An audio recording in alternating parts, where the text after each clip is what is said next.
So you are still in school? No, not really. Just because I'm working at a university doesn't mean I'm still in school. I am working at the university. But it's not like a real job. It's a training position after all.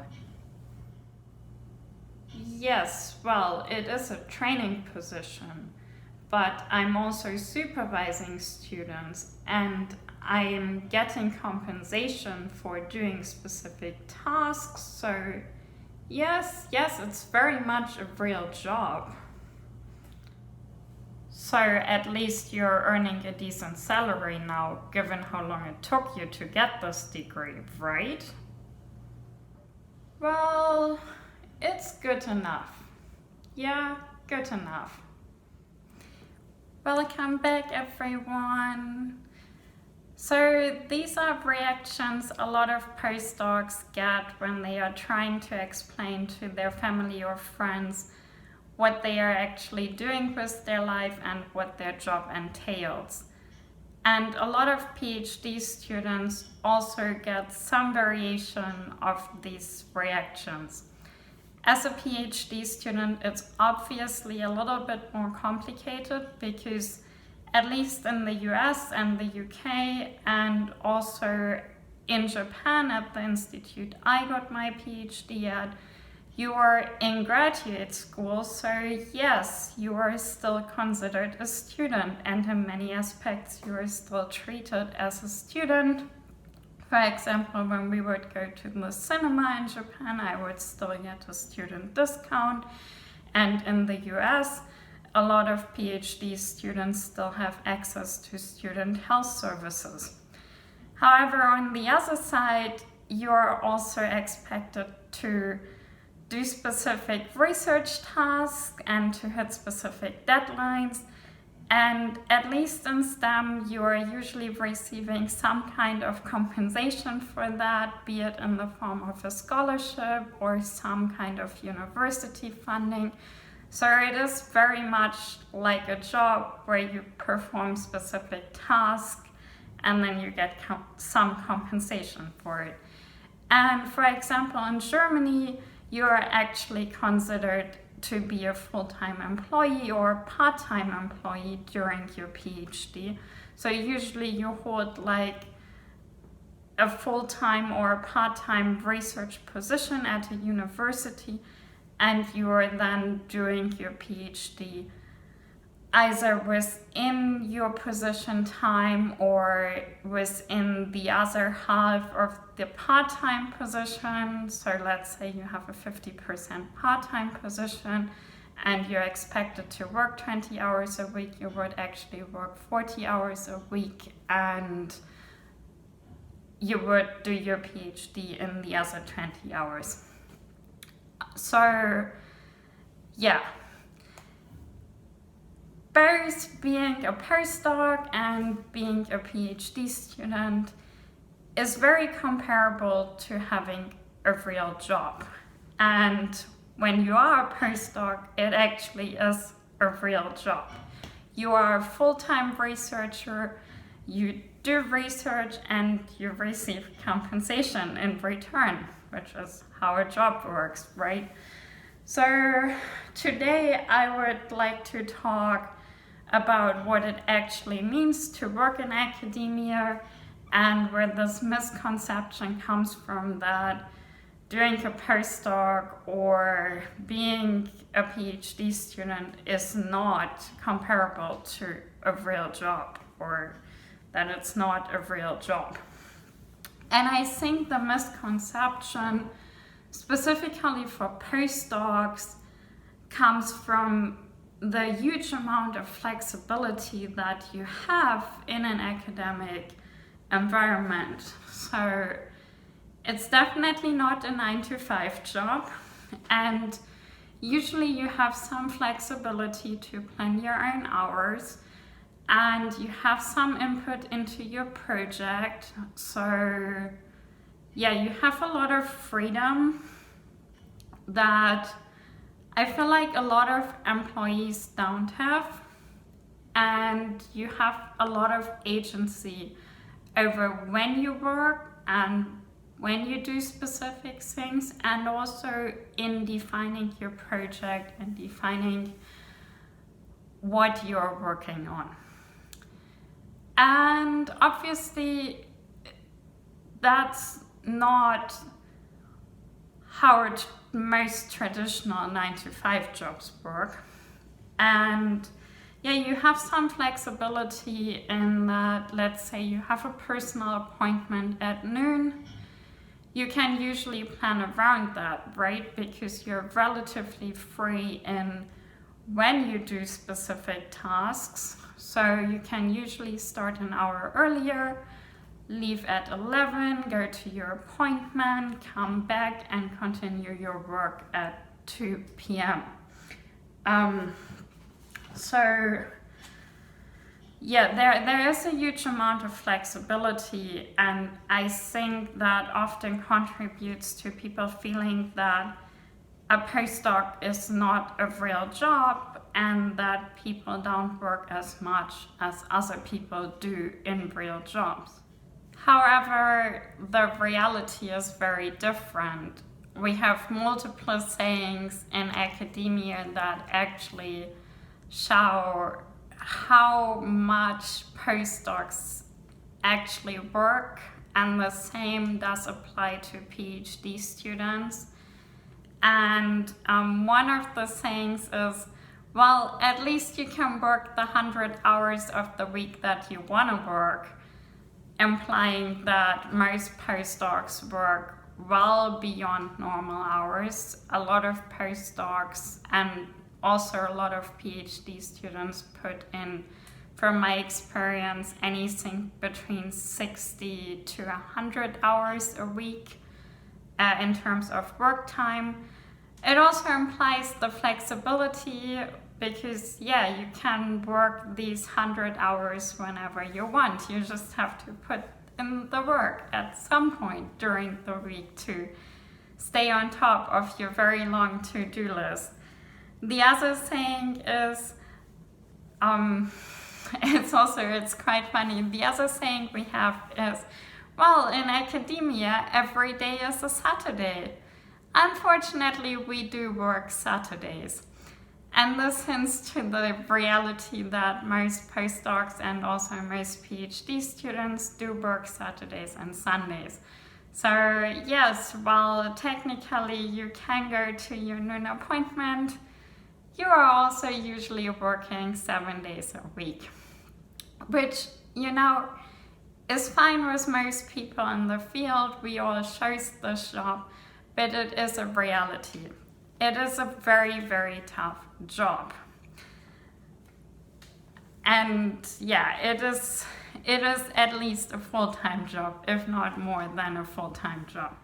So what do postdocs and graduate students actually do all week long if we work so hard?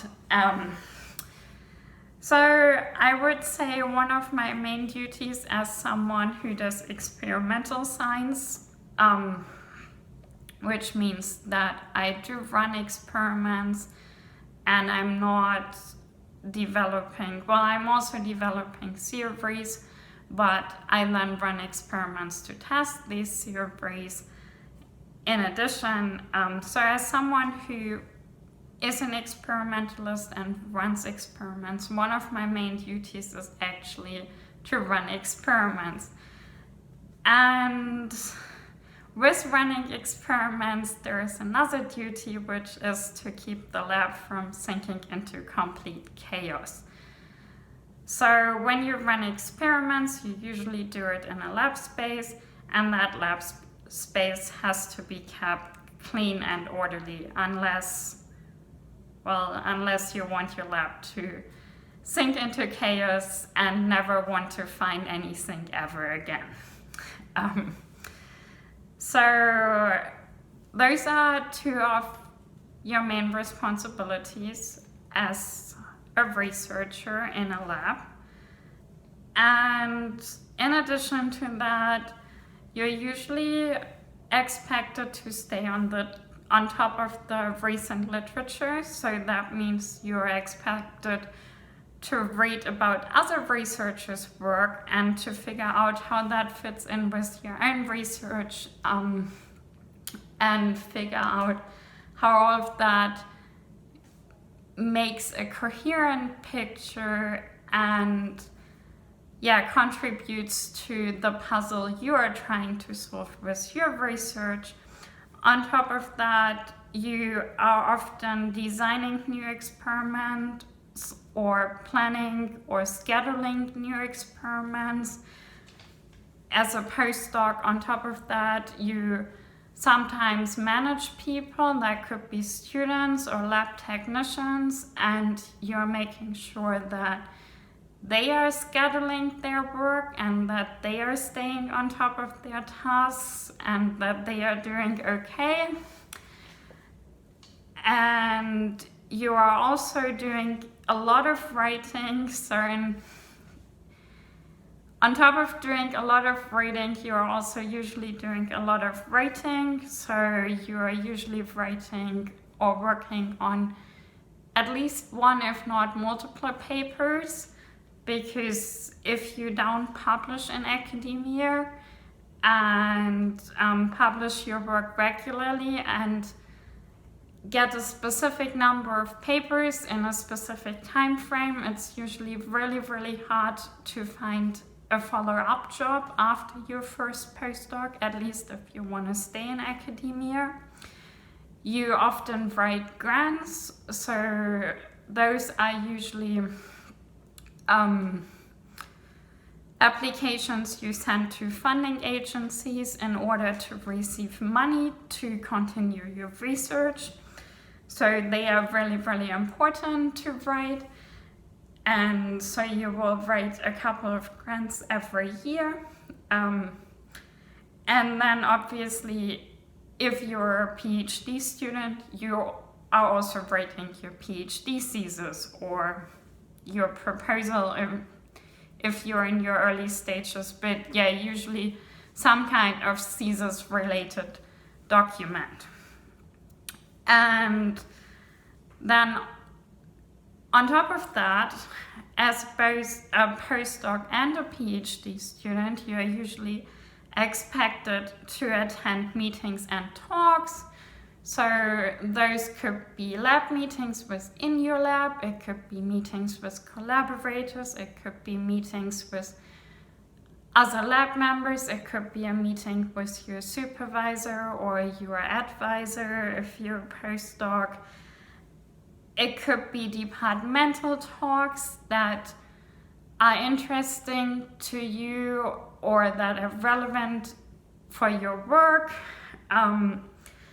And very often, even as a postdoc, there are new things that you have to learn. So that could be that you have to learn about new software or that you have to figure out specific new techniques. And then as a PhD student, very obviously, there are a lot of new techniques that you have to learn in the beginning, and there is a lot of new software that you have to learn about. And you also have to attend lectures and specific seminars and finish your coursework, and you have to learn everything that the professors are trying to communicate to you in those lectures and seminars. At least if your PhD program has some kind of taught component, which is the reality in the US and was the reality at my graduate school in Japan. So there is a lot to do, and yes, people do have flexible work hours, but apart from that, it's very much like a normal job. You get a list of tasks, you do them, and you get some compensation in return, which is how a job works, at least the last time I checked. So then how is it different from a normal job? Why are people thinking it's not a real job? Well, as I said, the hours are generally a lot more flexible, so it's definitely not a 9-to-5 job. It very much depends on what you need to do. Like, your hours depend very much on what you need to do and what needs to be done. And every week is different pretty much, depending on what your tasks are for that week. If you run experiments, you often have specific constraints. For example, some of the experiments I do need to be done at the very same time, or at least at roughly the same time every day. And they need to be done every day, including Saturdays, and for specific experiments also Sundays, for weeks and weeks and months on end. So basically you work a 7-day week for many, many months, for many experiments, and you have to be in at a specific time every morning. And it can be really, really tough to plan vacations or family get-togethers or any of these things around your work hours. Very, very tough, believe me. So yeah, in that regard, it's really not like a normal job, because you may end up working relatively crazy hours. The other thing that is very different from most jobs is that usually you don't have hard deadlines. So I know relatively few people who have ever been told by their advisor or supervisor that they need to have something done in 2 weeks' time, and it needs to be done in 2 weeks' time. Often you will hear something like, oh, you should really learn about X and you should do it before time point Y. However, if there's a good reason why you weren't able to do it in that time frame, that's usually fine with most advisors and with most supervisors, and they will readjust the timeline. There is a lot of indirect time pressure in terms of how long, well, it depends. So there is a lot of indirect time pressure, and for PhD students that usually comes in terms of how long people usually take to complete the program, and with that you usually have specific expectation. Let's say the average time to finish a specific PhD program is 6 years. The expectation would usually be that you also finish within 6 years. So you have some kind of indirect time pressure to get done within those 6 years. However, you kind of need to organize yourself to meet that 6-year deadline. And you don't have many hard deadlines in between. And as a postdoc, the time pressure usually comes from specific grant deadlines that you have. So for example, there are some grants out there that you can apply for to start your own lab. So basically to make the jump from being a postdoc to being a young professor and starting your own research program. And some of these grants have specific deadlines on them, and you can only apply within 4 years of finishing your PhD or within 5 years of finishing your PhD.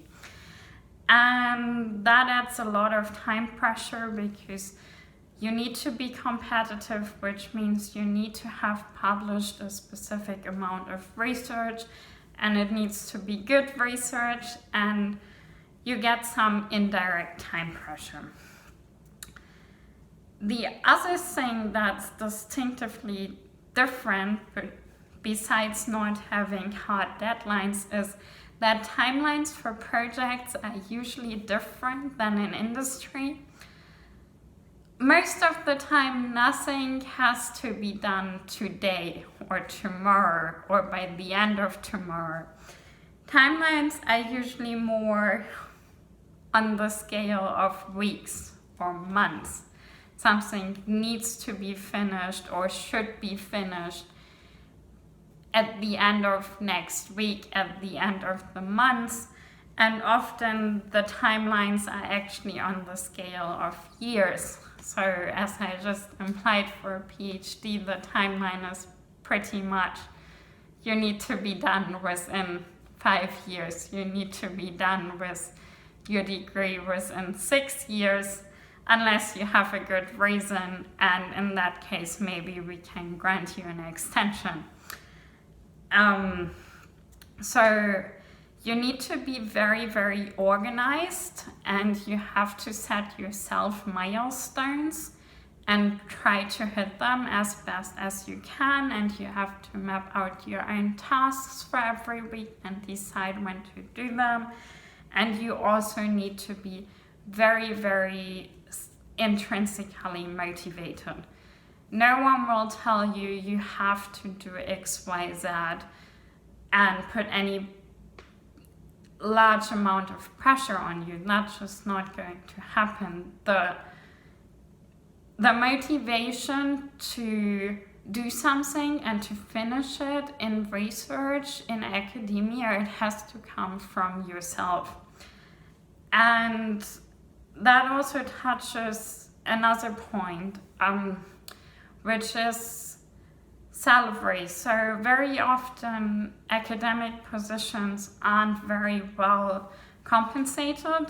So you just, as a postdoc, you don't make a lot of money. As a PhD student, you certainly don't make a lot of money. But as a postdoc, despite you having a PhD degree that took you years and years and years to get, if you decide to stay in academia, you usually don't make a lot of money. Yes, it's enough to live off, but it's definitely not a huge amount. And so the reason many people stay in academia is because they have an intrinsic love for research. They love doing research, they love the process, they love making the discoveries, and they just love this kind of work. And that's the reason they stay. So yes, obviously they are very self-motivated, and they stay because they love the work. Really, there is no other reason most people stay in academia and do a postdoc unless they really, really, really love the work and the process. And yeah, so in that regard, it's also very different from a normal job, and that most people are there because they are very, very passionate about what they are doing, and they aren't there for the money. So you have a high flexibility, you have a lot of input in what you're doing, and a lot of input in how you organize yourself and your tasks every week. And most people are there because they are very passionate about what they are doing. And obviously, I personally love doing research. That's why I'm doing a postdoc. And yeah, that's why I'm still in academia. But that doesn't mean it's not a real job. Just because I'm doing my job because I'm passionate about it and I love it doesn't mean it's not a real job. It's still a real job, guys. I still have specific things that I need to do every day, and I still have specific tasks that I'm hired to do and expected to do, and yes, I'm getting some money in return. So yes, doing a postdoc is a job. Also, the next time your family or your friends ask what the hell you're doing with your life, what it means to do a postdoc, show them this video. It will make your life a lot easier. And yeah, if your kid is doing a postdoc or your spouse and you have no clue what they are actually doing, well, you're welcome. Now you know. They are great people for doing a postdoc. You should be very proud of them and you should support them, at least in my opinion. I'm a little bit biased, of course. So yeah, I hope you enjoyed this video. See you soon. Bye.